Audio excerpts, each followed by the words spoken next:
Hello, I am Dr. Tiwari from Government College Sri Ganganagar. Today we are going to have a brief introduction of the poem Locksley Hall, written by Alfred Tennyson. The idea of this poem came to Tennyson from Sir William Jones's prose translation of Mulaqat, the 7 Arabic poems hanging up in the temple of Mecca. The hero in the poem is not Tennyson himself, yet the various moods reflect states of mind and feeling experienced by the poet. It is believed that the bulk of the poem was composed after the death of the poet's father in 1835, and that the story of the cousin's love and the family quarrel is derived from the feud between Somersby and Bayonne. The protagonist or the speaker in the poem is on a brief visit to Locksley Hall, where he spent his boyhood and youth. He recalls the time when he lived here and when he used to see the great Orion and the Pleiades at night through the window. He used to wander about the seashore. He nourished his youth with the fairy tales of science. The future seemed very promising. He dipped into the future as far as human eye could see, and he visualized the wonders that the future had in store for mankind. It was in springtime, when the birds put on new feathers, that he declared his love to his cousin Amy.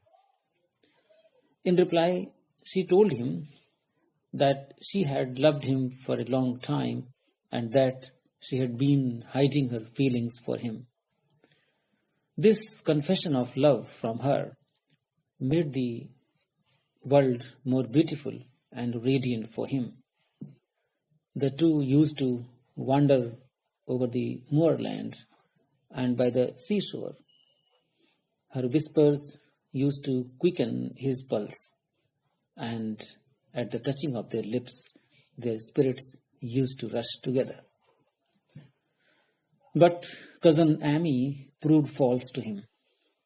She belonged to him no more. By surrendering to the threats of her father and to the rebukes of her mother, she married somebody else and showed her shallow-heartedness. In words full of contempt and resentment, the speaker refers to the coarseness and low intellectual level of Amy's husband. She had agreed to marry a man of lower feelings and narrower heart than her cousins. She had agreed to marry a clown, the grossness of whose nature would drag her down to a much lower level of thinking and feeling.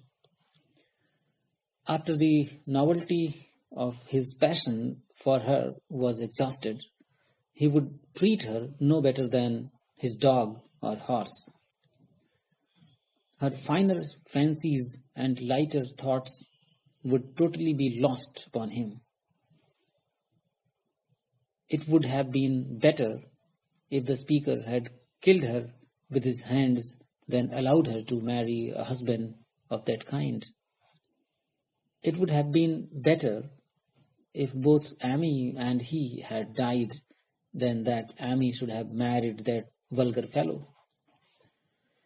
The speaker curses the social environment that makes such maladjusted marriages possible.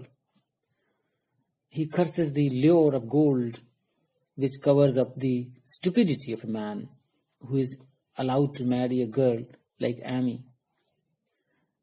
He curses the social conventions that thwart the promptings of honest nature. The speaker recalls the fervor of his love for Amy and says that he would have loved her more than ever a wife was loved. But he must now completely forget his love for her. He must pluck it from his heart, even if in the process the heart has to be plucked also. He must not torment himself with the memory of his love, no matter how long he lives. The Amy that he loved should be regarded as having died. He must look upon her love as untrue, because love is love forevermore. Human grief is aggravated if a man remembers his happy experiences. This is a common experience. He urges Amy to drug her memory, lest her heart should remember those golden days and the happy times spent with the speaker, and once again refers to the intellectual inferiority of her husband. Amy will shed bitter tears to see the drunken sleep of her husband and her widowed marriage pillows. She will lie restlessly, and she will hear a whisper telling her that she can never recapture the joy of the days when she was courted by the speaker. Perhaps her little baby will soothe her troubled mind. The child will lavish upon the father a love which he does not deserve. The child will belong half to her and half to the father. It will be worthy of the two parents. The speaker visualizes Amy growing older and preaching maxims of advice to the growing daughter. Perhaps Amy will urge her daughter not to give a free rein to her feelings, which she will describe as dangerous guides to conduct. Perhaps Amy will perish in her self-contempt, or perhaps she will be happy, though on a lower level than she has been accustomed to. As for the speaker, he must forget his disappointment. He must mix with action, lest he should wither by despair. But what is it that he should turn to? The times are very hard. People are greedy and are dominated by the commercial motive. Money rules the world, and every door opens but to golden keys. What is it that the speaker can do when a man's career is determined by his social status, the amount of gold that he has, or the patronage that he can earn? These are the questions that he puts to himself. It would have been much better if he had fallen in battle, but the jingling of the guinea helps the hurt that honor feels. The speaker would like to experience the wild pulsation that he used to feel in his younger days when he yearned for the large excitement that the future was expected to bring, and when he had all the eagerness and hope which a boy feels on leaving his father's country house to go to London in search of adventure. The speaker describes the vision of the world that he used to see in his younger days.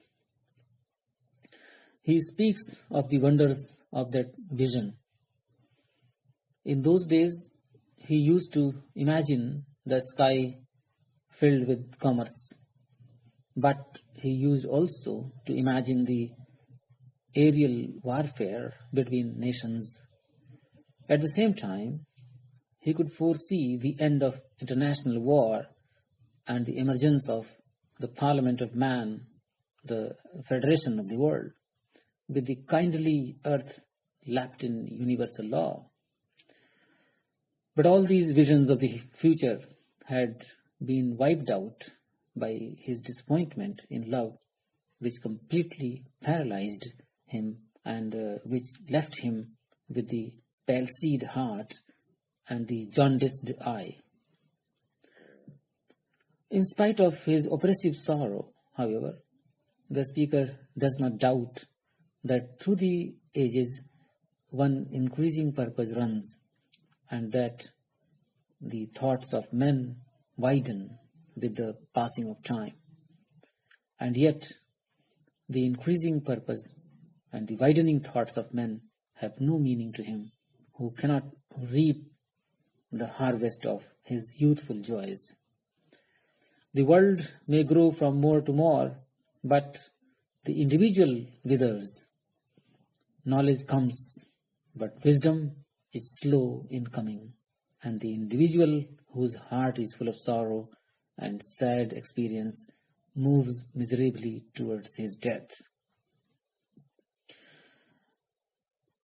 The speaker says that if his comrades come to know about his foolish passion for Amy, they would pour scorn on him. And indeed, the speaker feels ashamed of himself, of having loved so slight a thing as Amy. It would be a weakness on his part to feel annoyed with the weak Amy. And he says, a woman's brain is shallower than a man's. A woman's pleasure and pain are irrational. Woman is the lesser man. Unquote. Accordingly, all Amy's passions, as compared with his own, are what moonlight is to sunlight and what water is to wine. The speaker would like to seek some retreat in India, where he was born and where his father fell in a Maratha battle, leaving him an orphan and the ward of a selfish uncle. The speaker would like to wander far away to tropical lands, which would be like a paradise to him. He would like to settle down in some land where no trader comes, where no European flag is seen, where there are rich blossoms and fruits. He would like to retire to summer isles of Eden, lying in dark purple stairs of sea. There would be more enjoyment in those lands than in this march of mind, in the steamship, in the railway, and in the new scientific discoveries. Their human passions are not cramped, but have scope for expression and fulfillment. There he will take some savage woman who will bear him dusky children. There he will rear a race of strong and muscular children who will catch the wild goat by the hair, whistle back the parrot's call, and indulge in other energetic pursuits instead of poring over miserable books. However, having formed this project of wild adventure, the speaker quickly abandons it. He realizes the folly of such a project. He, the heir of a glorious heritage, would be reducing himself to the level of a beast if he goes to live among primitive people. The world is moving rapidly along the path of scientific discovery. Enlightened times are coming. The speaker feels a surge of inspiration through his mind. He does not care what happens to Locksley Hall. Courage and hope return to him, and he gets ready to go and undertake some worthy task. And this is how the poem comes to an end. Thank you.